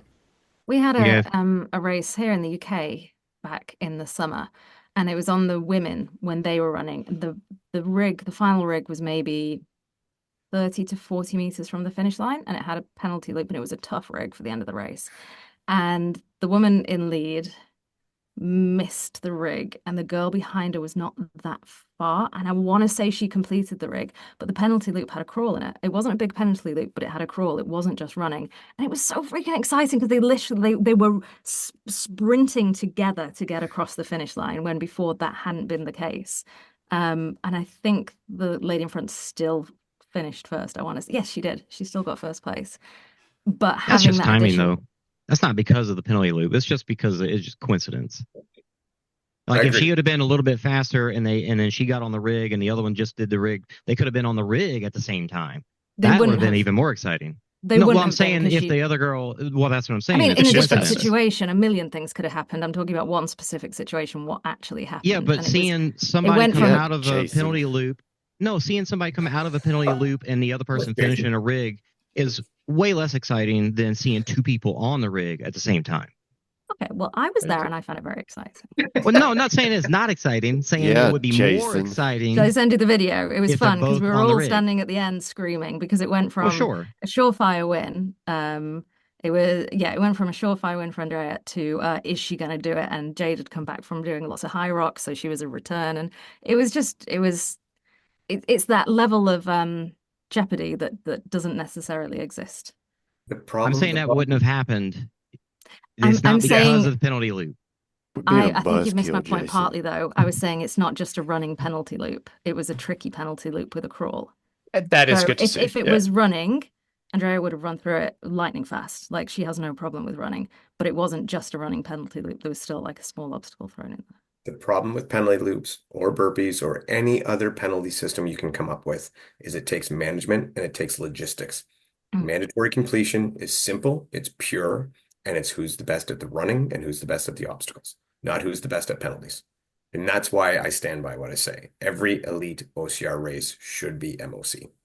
Okay, Dave, I want to throw a wrench in that one. The Yokohama tire flip, any elite series race, you would have had half of your field wiped out at most of the races. The Yokohama tire flip was a poorly planned obstacle in that the fact that it was, especially considering the men's being 400 and the women's being 200, it was completely ludicrous from one to the other. And if you put that Yokohama tire flip on proper ground, so if you designed it well, if you put that on a parking lot as opposed to grass, you're able to flip it. Like if even in the rain, if I take you out, Scott, and we go out on a muddy course and we put that 400-pound tire on you're probably euchred. But if I take that same weather and put that tire on a parking lot, you're going to flip it. Yeah, I That was mean, just That's planning of that obstacles. that's the point about also designing mandatory obstacle completion races is it's Yeah. really hard to do. It's really hard to design obstacles that are testing but hard enough for an elite that people are going to get through enough that it's not going to demoralize them and make them not want to take part. You have to take all of that into account. And it makes it a really it makes it a really difficult race to design. Absolutely, but I still and I think it's a think that's better option where than trying to mandate penalties of any kind. Mandate burpees where we all know that they all suck. Everybody does. People can't count to 30. People won't do them properly. Penalty loops that take shorter amounts of time than the obstacles. Yeah, I Yeah. mean, I agree with everything you're saying, but it's just, OCRWC and Savage Race, they design their races for you Mandatory. know, mandatory obstacle completion, whereas Spartan would kind of probably have to change their design in order to do that. Interestingly, you look at these obstacles at OCRWC as being such harder obstacles, and Savage is the same way. But Spartan, They're we think easy. of them as not being, but there are situations like you're talking about those rigs at the end of whatever race you were talking about earlier that people were having a hard time with. Olympus, whenever it rains, gets a ton It's of tough. people. So And it's that not, changes the race and gives the advantage to the good obstaclers. yeah. Well, then you're just going to be cutting out more of your competition in the field. I mean, because you got people that, they run age group and run competitive that, never do Olympus or they never do beater and they always have to do the penalty. So, I mean, you're just going to But you be, can't do that at Savage. You got to get good uh, at the obstacles if you're going to win. that's right. But people still sign up for Savage and run the competitive wave, and I've heard this complaint from all of them too. Is I got tired of paying the extra money to make it to the rig and have to give up my band. But I mean, people do that just to still run competitive and just at that chance that I might get it this time too. So I mean, it's the challenges are there. I think that Spartan would to keep their since they've had this brand going this way for so long with the penalties, that if they were to change it now to keep the numbers up for the competition, they would have to change the way they do the race. I think what's more important is that we keep OCR out the box. We let races No do what they're boxes here. No boxes here. right. We let the races do what they want, but when you have a federation that is controlling, what OCR is for this federated sport, they pick the races that follow their rules. So Right. a Spartan wouldn't be one of those races if their rules were mandatory obstacle completion. Right. Yeah, exactly. One event that even Dave can't argue against that cannot have mandatory obstacle completion, World's Toughest Mudder. So going to Europe for the first I time. disagree. I've done a 24-hour mandatory.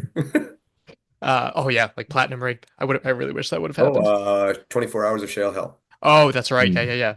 But yeah, apart from like Austin Azar or Michael Schutt, who I don't think failed anything, I don't think that would work out. But the fact that it's moving to Europe for the first time and the date is changing from November to June. So what's everyone's thoughts on that? I think it's great. I think it's so Yeah. good. We've got so much to offer over here. It's going to be so exciting. I think it's going to be really, really fun for the community to come over. A lot of the community over here that wouldn't have been able to travel to the States to get to experience it. It'll change the field. There are athletes here that have not been to World's Toughest Mudder or not recently, that will shake things up. And in terms of the date change, I mean, there's no way you could hold it in the autumn in the UK. You would die. But I think the most exciting thing is going to be that we get like 6 hours of darkness overnight. So that's going to change the race entirely. In June, we were a couple of days away from the longest day of the year. So it's I think it's going to be really fun. The team over here is so good. It's going to be a great race. I just hope the Americans want to travel for it. I think it's a great thing. And I also think that they're going to do it so big and so much better than it's been done here in the past years that it may not come back. That's what I OCR, think. yeah, I think you're both right. I mean, we talked about it before. OCR is booming in Europe. and you take your product where the customer is. And I think it's going to be fantastic. And I think time of year switch is awesome. It's great. It's going to mean less equipment. It's going to be more accessible. I do not see a downside to this one. I mean, you say that, but so the funny thing about that weekend in June is a weekend that I've always paid the attention to the weather because it's Glastonbury weekend. Glastonbury is a very big music festival and everyone cares whether it rains or not. And so for the last like 50, oh no, God, more, however many years, I've always paid attention to weather that weekend. It can be horrendous. It can be very wet. Very wet. This could be a mud fest like you've not seen, and it could be very cold. People will have to prepare for anything. It's going to be tough to prepare for in terms of kit. Either way, I still think it's a great idea. Oh, me too. Yeah, I'm most excited for the location change because it's been United States toughest mudder for the longest time. And I still love the event, and I love the amount of Europeans that have come over here, seeing the German flags, the Irish flag, all these amazing flags here in different languages. I'm so excited for that to be just exponentially so going over to Europe, and I'm optimistic that there's going to be a decent American contingency. But even still, I'm so excited to meet athletes that I haven't met before because, going to a different continent is expensive. The timing of it, I think it works out selfishly for us because Caitlin has that time off as a school teacher. It makes I'm it so harder. excited to finally meet her. I know that is so bizarre to think of. But just how cold would it be in November around your parts? Because is it colder than December in New Jersey? I mean, I don't know because I don't know what New Jersey is like, and I also Fair. don't know what your light levels are like. But in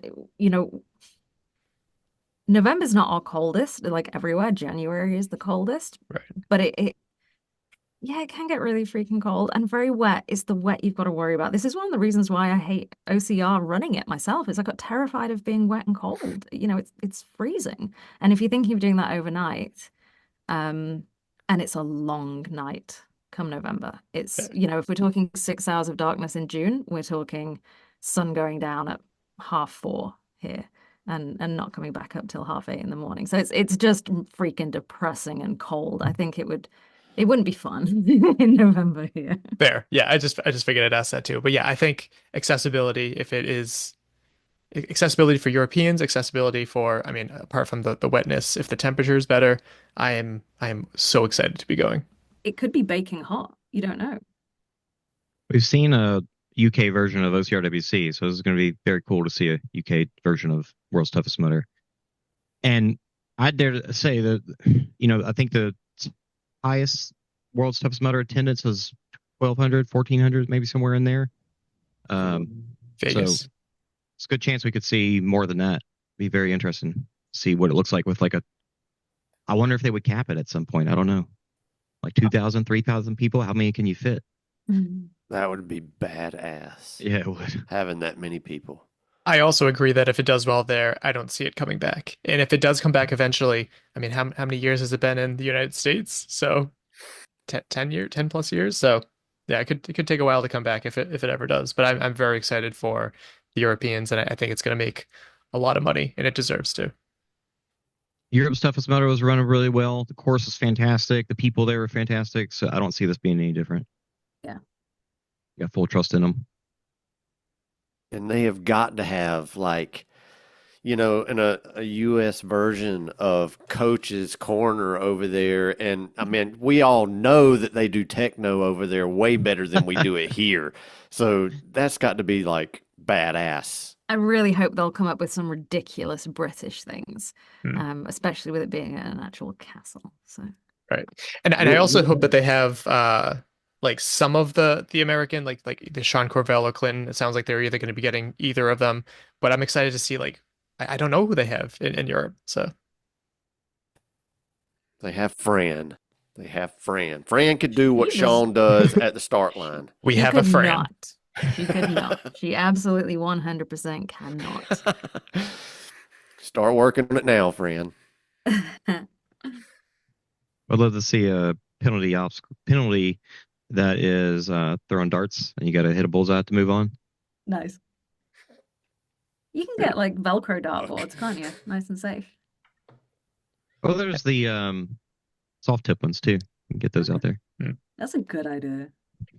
Does anyone else have any other topics before we move into like favorite moments of the year? I do want to say one thing. We almost completely glossed over Savage, just like most people did throughout the entire year. Right. Talk about it briefly. Yeah. This was the first time I didn't pay like any attention to it, and I always loved watching Savage for the mandatory obstacle completion. I didn't pay any attention to it this year at all, and I kind of feel bad. We So, spoke Uh, about the fact it's a smaller series and the depth of competition as large as previous years. Prize But money went otherwise, down a little well bit done. Yeah. from the previous year. the question is why? I don't think Savage is doing too hot, at least in the Northeast, which is the furthest from their base of operation in Florida. Their Boston event has been meh lately, and I love Savage. There's no shortage of me getting drunk after a Savage and just ranting about how much I love the experience. But their quality of the obstacles have gone down a little bit. They're not like digging the pits for like Sawtooth to go over. Now it's just barely up, barely down. It's like monkey That bars. no, you're mistaken on that because this Florida race, it was not over a pit because that area was flooded. Oh, really? Oh, I'm just talking So about for Boston. they would have. So it Oh, should have been easier then to I have a don't know about one. that. Yeah, for Boston, it didn't feel like they put in the same amount of effort, and I feel like Well, the quality is there could diminishing up be here. a reason. There could be a reason, just like they had in Florida. I don't know. Yeah, but It is interesting. There are very often reasons for things that we don't know about publicly. I think Savage is brilliant. I ran my first and only Savage last year. And it was great fun. It's a great event. It was fun doing the coverage. I'm not sure why they went down to so few races in the series. But I view it as being a successful brand, and I'm very grateful that they sent us an obstacle. And I wish we could have had more branding on it, so we could have given them more shout outs. But yeah, I think they're brilliant. and I One thing do. we have to one thing we have to consider is, or one of the things that we just don't ever really know is who at the top is worried about the sport of OCR. They're running businesses that are trying to pump as many people through these courses as possible. Somebody says we should do this. Is the whole company on board? We don't know. So it's like, where does the money come from? Do the Savage have the buy-in from the top? Is it other reasons, just because they're not doing as well? Maybe like there's all sorts of reasons that we just have no idea. I So think for, Savage, I think Savage needs to go to a single championship race. Have other races just be qualifiers for the championship race. Take any money they were going to put into the other races for prize money, put it into one single race. And then you'll get some buy-in from maybe some of the higher end athletes will come back for that one race, and it's not as committal then. I think that's a good idea too. That is a good idea. Let's call them. I should probably go home now. yeah, so Paul's, I do. So as much as I love the Savage events, the leadership, at least personally for me, trying to like reach out to them since 2019, a couple times a year. I wish I would hear back from them more too. I don't know how, like at least Joe shows up to races occasionally, and he's not impossible to get a hold of. But I don't really know Lee, or not Lee. Jesus, Sam and Lloyd. Lloyd. Thank you. I don't know much about Lloyd, and I've heard a little bit about Sam. But like, are they? Did you see them at a lot of the races, They do Jason? seem to I be met hard to them get at in the touch only with. race I've ever been to. So I can say, yeah, 100%. They were both in Florida. There were two guys, there were three guys there. So that's where I the don't base recall out of. seeing So. any of them at that one. I saw was with where Dustin, and he Sam knows them. had So a plane pulling a banner above the Central Florida Spartan Yeah. race, that advertising for was 40% off. smart. Yeah, Yeah. He They used to do do both that at seem like they're. Conyers all the time too. Didn't Tough Mudder Spartan do that to each other ages Yeah. ago? Wasn't it? Way back. Way Did a back. long time ago. I think it was They a do more I seem like love they're very that kind busy. of behavior. It's I'm fun. cool with that. Yeah. It seems like, and this is just me, in the past couple of years, I haven't seen as much promotional stuff from Savage. But this year, it seems like I'm getting more of it. So maybe he's gotten back on an advertising kick. I don't know. I saw Sam even put up a post the other day. If you can pin me, you'll get a free race. And he had like, I guess his black belt or whatever hanging on his Judo shoulder or stuff, I something like think. that. Yeah, something like that. And I'm thinking, well, it looks like he's trying. So, maybe that's a good sign. Good. Trying to work with them, it does seem like Sam and Lloyd are tough to get a hold of. But also working with them, I know that the team that they have put in place to run the Yes. races they work extremely hard. they're all not volunteers, but they're all people like us that have full-time jobs, and they still work with Savage. So they've got a great team, but it is a small team. Fair. Yeah, maybe that it was a little bit of unfair criticism because, as you said, like the team is phenomenal. Like Jessica for social media and just the boots on the ground there seem very pleasant. They're always asking for like, oh, how's your experience, this and that. And yeah, I love the Savage race, and I'm glad that they made it a little bit more flexible with the series too, with less mandatory obstacle completion, but having a mandatory like Mandatory races. sorry, yes, yeah, but having like a championship race, I think that would be really exciting for them. Anything else? All right, so let's get to our favorite moments of the year. We can start in the same order as the beginning. Fran, what were some of your top favorite? Hard for me to say. It's been a really good year in terms of OCR. I've been to or worked on a lot of championship races, which I love. I love the championship races. I mean, OCRWC is always going to be. Nope, I know it. I've got my top point. I was going to talk about a couple of different races. Croatia was beautiful. Morzine is incredible. Can But I there was guess it? Go on. Does it have to do with Josh Fiore? It doesn't, but I love Okay, him sorry. so much. Sorry, continue. No, it was a moment at OCRWC, and can I cry? And I cried. It was really weird not having Adrian there. And we worked really hard on that event, and I've worked harder on that event than I have done ever before. And we had the Parade of Nations on, I want to say the Friday night, but I'm starting to forget. And I had this point where, and I wish the official videographer had been there, but it wasn't just me with my mobile.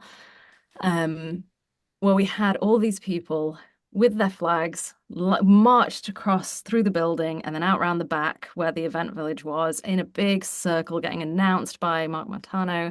And I just cried. It was so wonderful. Like, it was so nice to see all these different nations and all these different people. And it was a very overwhelming and fulfilling moment. And I'd say actually that was my top moment. I wish we had better footage of it.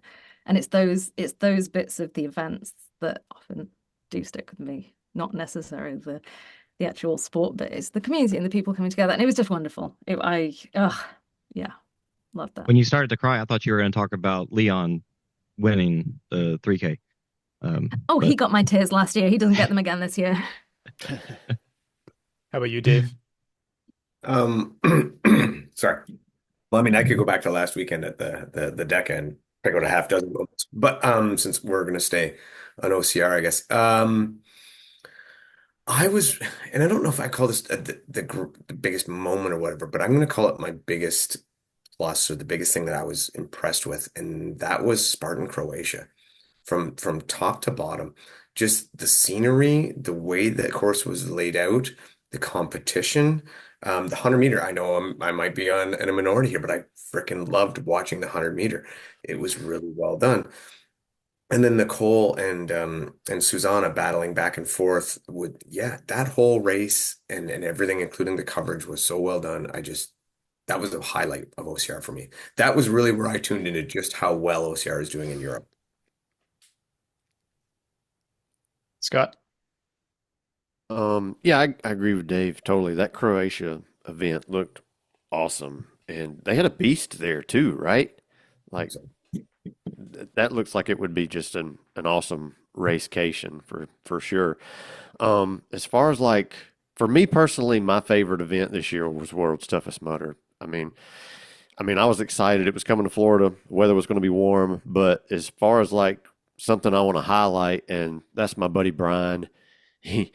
Him talking shit, saying he was going to get 100 miles at World's Toughest Mudder, and he ran 100 miles 2 weeks before in the Rim to River in West Virginia, and we were just like, yeah, okay, whatever. And then he pulled that out of his hat, and he was so crushed after that race, and that was just the most awesome achievement I saw this year. And I'm not finished. 2 weeks later, he went and did another 100-miler after that and placed first place for the men. He got chicked, but he placed first place in men. And we were just, I mean, 3 100-mile races in 6 weeks. That that was That's amazing. awesome. And I Possibly mean, more than I've ever run in my life. So yeah. And I mean, he's still new at this. I mean, he's done a few 100-milers, but I mean, his volume's not of somebody who runs ultras. I mean, he's 50-mile weeks, and that's light for somebody to do 3 100-mile races in 6 weeks. I'm proud of him because I've seen him.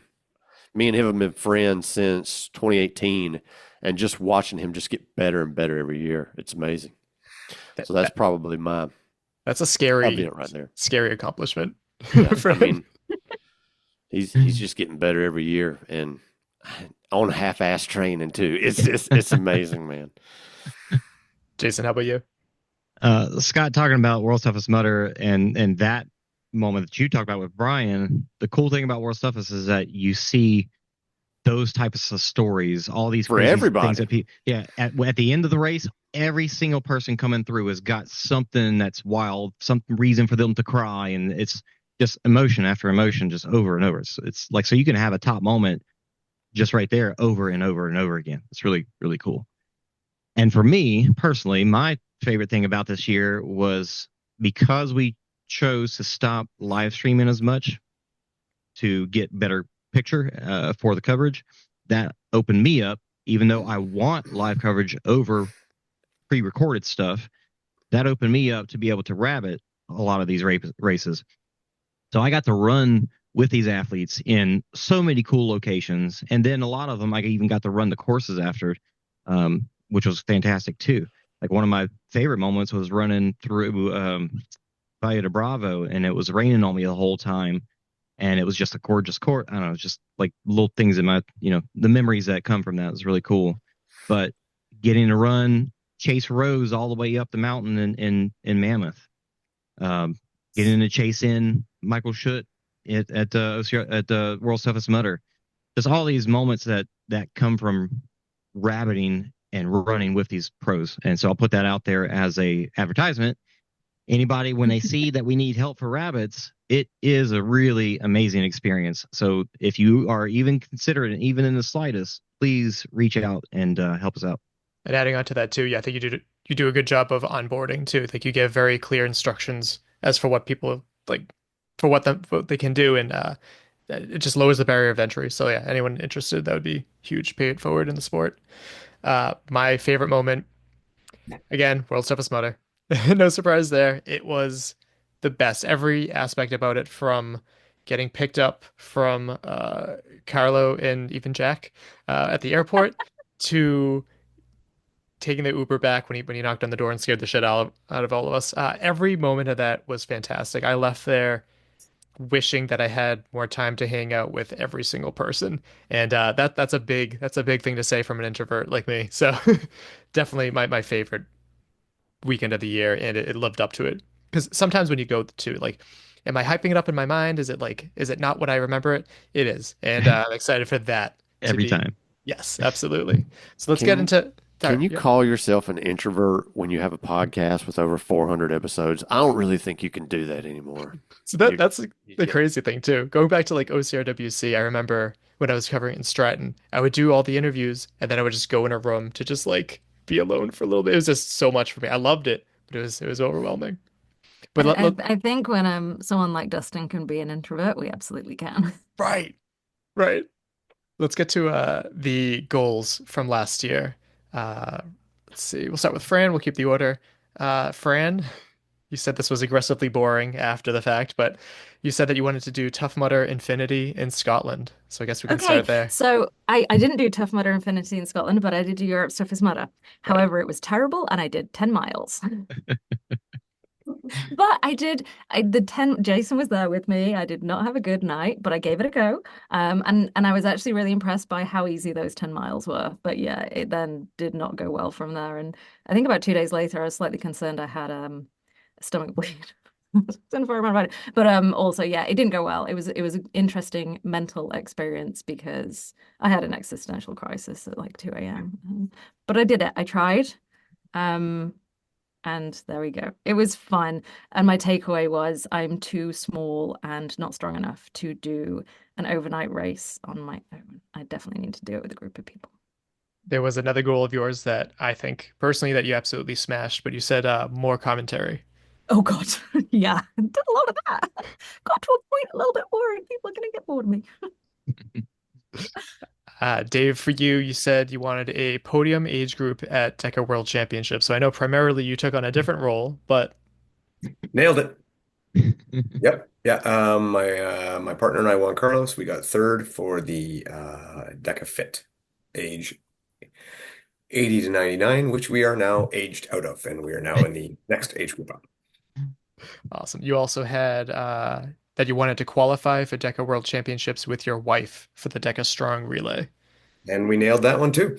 Yeah, we got that Nice. done. We did not race together because there were so many races. And we had to make a decision whether we were to race together or was my wife to race with one of our friends, Jesse. And it just meant so much to Jesse to go to Worlds to be able to race that it was a pretty clear choice that she should run that run. It's tough to make those decisions, almost like the decision that you made, Bethany McChesney, your co-host, have to make with racing elite or racing with her daughter, right? Oh yeah, that didn't go over well. I'm still living that down.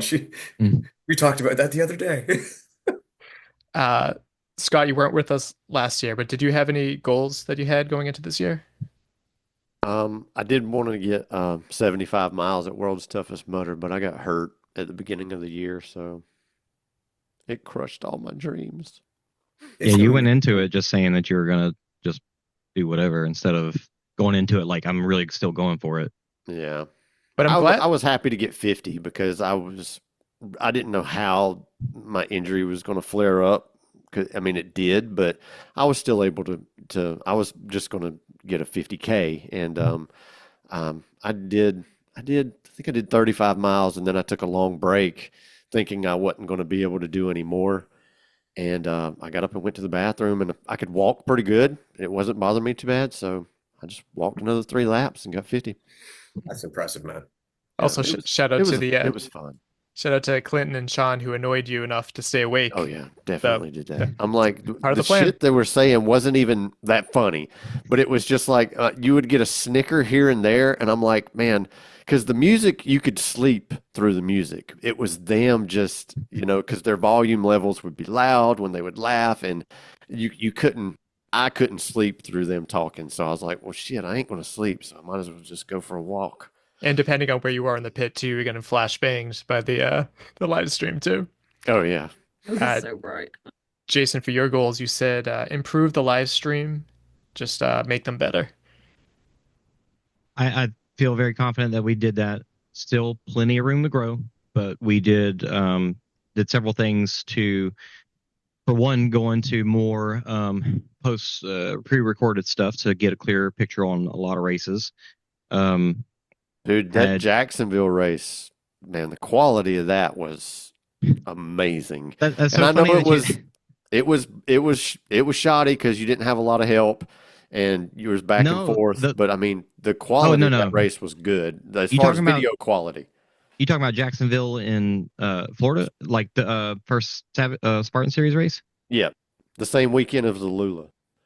Funny thing is, the problem with that race was, for whatever reason, the gimbals decided that they didn't want to tilt lock, and I set them all to tilt lock, and then out of nowhere they all were. If you went this way, they were turning sideways, so it looks way less smooth than it should have been. It should have been super smooth. Just now, the quality was good though. Well, the fact that you talk about the quality is an interesting thing too, because recording in high quality ended up causing some problems at other races, because trying to upload a 35 gig video from where, you don't know where you're going to be, if the hotel's got good signal, so you just never know, and it caused issues at some races. So I decided at other races later after that, let me lower the quality. The hit to the quality wasn't too bad, but it significantly decreased the size of the files, so it made it easier to manage. So it's really tough to weigh that stuff, because you're right. The higher quality, when it's crisp and clean, looks so good.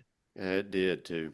Adding on to that, you also said more shows, which I think we covered every event that we Oh my could. God. You were busy. So that's going to lead into my goals for next year. But yeah, there was one point in September and October that I did 6 races in a row, 6 weekends in a row. And it was nuts. There was another point in that one month, I think it was either 3 or 4 races in a row. But I covered Spartan US Series, Mexico Series, Canadian Series, Savage Series, World Toughest Motor, OCRWC, USA OCR. What am I missing? Those others, all 4 DECAs and the DECA World Championships. I mean, it was probably 20 plus races. It was nuts. Congratulations, you have 2 jobs. And then another goal that you had was redo a 50K race that you DNF'd. You wanted to crush it. I don't remember what race that was. I ended up we actually got a paid gig from Tough Mudder that weekend. That wasn't like a series race or anything. It was just like bring some cameras out and do a live stream of some obstacles. But they were paying, so we're like, well, I'll go do that. But I did have some good races this year. I think rabbiting all the elites it's basically like doing intervals, because you're running, you stop at the obstacles, you wait. So it's just, yeah. So I think it really improved my running this year. So like just recently I did a 20 miler. It's not a 50K, but I did do the Spartan. Actually, yeah. So the 20 miler I just did, and the Spartan 50K that I did, the Ultra in Dallas, both of those were extremely good results on my part, like really good pushes. And then you also said that you were going to try and make Infinity Scotland work. Well, since Francesca changed it over to Europe's toughest motor, that actually ended up working better for me as well. So I went to that and had a funny experience there too, where I went into it with no goals, and that ended up biting me. Ended up being, like, well, I could go out. I'm gonna be uncomfortable, but I could just stay here and I did 20 miles and then slept for a while. And then your last I goal. really thought Jason was going to come back and kick me up the butt and be like, no, you've got to go back out. And he was like, yeah, I'm not Eh, going to do that. And I was I like, didn't have oh, any well, I'm goals. It was done.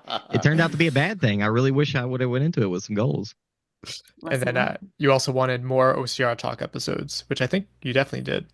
Yeah, after races, as I would be driving back to the airport from wherever, usually 30 minutes to an hour, 2 hours plus, I would record, and found a pretty quick, easy way to put out episodes. And even though I was in the car, I would run them through an audio enhancer and clean it up a little bit. I think it worked pretty well. So let's go through and come up with goals for, oh God, what did I have for goals? Shoot. Oh man, I didn't do well. So my goals were, I usually go for these local road running awards. There's the Iron Runner, where you have to do 250 total race miles. I didn't do that. Trailblazer, which is 150 trail race miles. Didn't do that. New England Award, where you run a race in every state in New England. Didn't do that. Consecutive Running Day Award. I haven't missed a day yet this year, so I'm still shooting for wow. 366 days. So Dude. what is that? It's impressive. I did this one. Do a hybrid race. It says maybe with or against Matt B. Davis. I did do a hybrid race. I did a DECA mile, and then I did a DECA strong team, and then I did a DECA strong. And by far, my favorite was the DECA strong team. I love the team events. That's got something special. And For the then record, I believe your time was better than Matt B. Davis's. sweet, sweet. And then the word of the year is fitness. I hired a coach, so I think I'm doing okay with that. There's that. All right, so new goals for 2025, starting with you, Fran. So professionally, last year was a really good year for coverage. I worked on a lot of championship events, loved it. This year's going to look different. There's going to be a lot less travel because of the way the calendar's working, but hopefully still get to work on as many events as there is coverage, if that is the best thing for the sport. And then I've also moved into working on DECA. So I'm on a very, very small Deca Europe team, and it's fantastic. So there's a lot to learn, and kind of heading up from the ground up the all the marketing over here, and it's super fun, and there's a lot to learn. And so I have professional goals in that of what I want to achieve. Um, personally, there are some exams I want to take in June, and I've got a lot of schoolwork to do, and that's something that I kind of neglected in the last year with all the travel. So that's something that's definitely going to get prioritized this year. And then fitness wise, what I realized I really, really loved about Europe's Toughest Mudder was running by myself at night in isolation in a remote area, which is not something I can ever do without worrying about dying.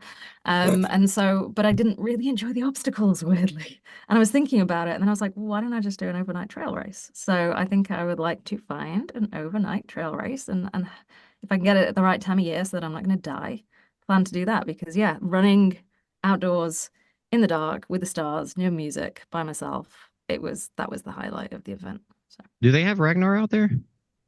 yes. I think that would be perfect for you. Ragnar. There's quite a few different ones, but yeah, I'll have a look at that. I think looped is a good idea. That's awesome. Yeah, I've always wanted to do a Ragnar. I know for the road runs, there's usually it's like a point to point, and it's just you keep going. But there's like a trail one where you can do like a loop, and then you go back and you camp with friends, and then another loop. Mm. That's That one's awesome. always wanted to do that. Dave, Oh, what do you have for goals? So I wouldn't really call this professionally, but I want to continue to help some of these hybrid races with their officiating and go on from there, continue progressing that forward with Deca, with Hyrox, with whoever needs help, essentially, and even an OCR if they needed to, whatever, just to try to keep, yes, absolutely, Fran, I'm on board. And please, 100% want your help. yeah. From a competitive side, I'm going back to Deca Worlds and we're going for podiums again, but one, two, three, four. We're going for 4 podiums at Deca Worlds next year. Oh wow. Yeah. That's gonna be tough too, because like you have another big job to do there too. And as you said, like your legs were tired. I could get fired by then. That might help a lot. So you're saying there's a chance. Yeah. Uh, No, it'll be three relays and one solo. So hopefully they can put it together. love it. Scott, what do you have for goals? Nothing crazy. I just want to get healthy and compete again, and I'm going to get married. Nice. Hell yeah. That is a pretty big goal. Yep. Been There's working a- on it for 7 years. Hopefully there's a very small chance that you can fail that one. So Hope not. Jason, how about you, buddy? Personally, I do hope to get to do actually a couple of Ragnars. There's a new one here in North Texas, which I'm excited about. There's one in Arkansas, I think might be new too, and I feel like that would be a really pretty one. I'm actually hoping to run the Cowtown Ultra, which is a road race, which I've never signed up for anything over a 10K road race. And I typically just steer clear of them. But Cowtown is a big one in Fort Worth, and I just never knew they had an ultra. And once I heard about it, I was like, okay, I like long distance. I'll run around the city for a while. I've done it before. So that one would be a lot of fun to do. And then the trail race that I did here most recently, they have a 100-mile option. And so I'm eyeballing either that one or one that a friend talked about in Colorado. So that would be cool to do my first 100. So that's something I've been thinking about for a long time. Nice. As far as OCR, the OCR report goes, hoping to just continue to improve, make it better. But the unfortunate part is one of my goals is to back off a little bit this year. I have a son, so if I didn't have a son, I would just not care, and I would just be gone all the time. But, obviously he needs his dad in his life, so I need to be here a little more. I can balance it out, but it needs to be a little more. So I'm going to try to spread it out to where it's no more than one weekend at a time, not back-to-back weekends. And hope that the schedule, so far, it's looking like the schedule of all the series and championship races will actually work out for that. So Nice. I like it. And then wrapping up for the Queen of Commentary, Fran, where can people follow along with you? what about your goals, Mike? Oh, Yeah. yeah, that's important. I think I want to get to more events. So, an event that's really caught my eye, and I talked a lot about it last year, Deca World Championships. I want to go there. I still feel like it seems to be like the world's toughest mudder of hybrid racing. It seems like such a fun time, and I don't know if I'd be able to qualify for anything, I don't think, but I would love to go there and cover it and meet a lot more of the awesome athletes that I've heard um, on OFX podcasts and some other shows, and I that's an event that I really want to get to. I also want to get to something that I kind of wish we talked about in the episode, but the Spartan Trifecta World Championships is going to be in West Virginia. That's significantly closer to me. I'd love to meet Richard Hynek, who I just interviewed, and a lot of other great athletes that I haven't had the chance to meet before. I want to run at least one, maybe two more ultras. I did one this year, and it felt really good to run an ultra again since the last one was like World's Toughest Mudder 2019, and I feel like too much time had gone past since then. So just getting to more events and yeah, getting to do some more ultra stuff. Yeah. So Fran, where I can got one for you, Mike. One for you, Mike, is that yeah. I forgot to put this on my goals, is that Caitlin and I are going to whoop you and Riley in a Deca double strong. That sounds like so much fun because with it, you're doing the Decker on your own. It's tough to stay accountable, but when you're in a team, like it just gets escalated so much more. I would love to do that. We'll have I to can figure only out imagine ways the to do shit talking around your house, Mike. that. Caitlin's more actually. We do. She's like the one person that I'm competitive with, so it is kind of funny how that works out. So that'd be a lot of fun. Herd is coming. Yeah, sweet. Fran, where can people follow your adventures with commentary and your podcast? Where can people find out more about you? So this is really boring. I actually have private social media, so to find more about me personally, it's not gonna happen. Just have to But if stalk you, her. Oh no. sorry? They'll just have to stalk you. Or become really good friends with you. Yeah, that's why I have private social media. So yeah, if you want to follow along the podcast, which it's on all the the platforms, OCRWC podcast, and also do a very idiotic weekly show with Carlo Piscatello, which he'll kill me for not mentioning in what I do, and that is just idiocy rambling for an hour each week, and that's also on the podcast channels. But yeah, if you get to know me, you can follow me along on socials, but otherwise no. Perfect. And for the man who has taken the mantle of really upping the officiating game for and everything for DECA, the biggest source of news for all my hybrid racing knowledge, Dave, where can people find out more about you? Again, the OFX podcast. Bethany and I still every week, except for next week. We're taking a week off for the holidays. So, but yeah, we're up to over 220 episodes. So we've been going on it for a while. So the OFX podcast is there. And if you want to follow me personally, it's ugly.dave on Instagram. And anyone has any questions or whatever, feel free to message me. I honestly, I think I get back to everybody. Yeah. I'm pretty diligent about it. And for someone who has their boots on the ground in the sport more than I think just about any other podcaster, who's always running the races, knows the age group, competes in the age group. Scott, where can people hear more from you and your crazy friends? Thank you for your kind words. You can personally follow me on Facebook. I have a personal Instagram account that I don't really use. I'm mainly the busiest on I'm a Spartan podcast on Instagram. You can find us on Spotify or anywhere you listen to podcasts. If you personally message me, I'm probably the most responsive on Instagram Messenger. So yeah, check us out. And to the man that there'd be very few, live streams and amazing footage of all of this. The one that has really just done really well with this and hopefully looking for other people that you can train so you can do your job a little bit less. Also rabbiting and everything too. Jason, where can people find you? Instagram, jdupree_OCR is where you'll find a lot of like my own personal fitness journey, as well as a little bit of tech behind some of the live streams. I like to post like the setup that I have and talk about the rabbits and stuff. Sometimes that makes it onto the OCR report channel or page as well. But OCR talk, obviously, I talk about in depth about the tech behind it all on those podcasts, and they're on all the podcast channels. And obviously the OCR report YouTube channel, you're going to see lots of me if you're watching the rabbits or the times that I have to step in to commentate. But other than that, I'm just behind the scenes, and so you just get to watch all my work be done. Yeah.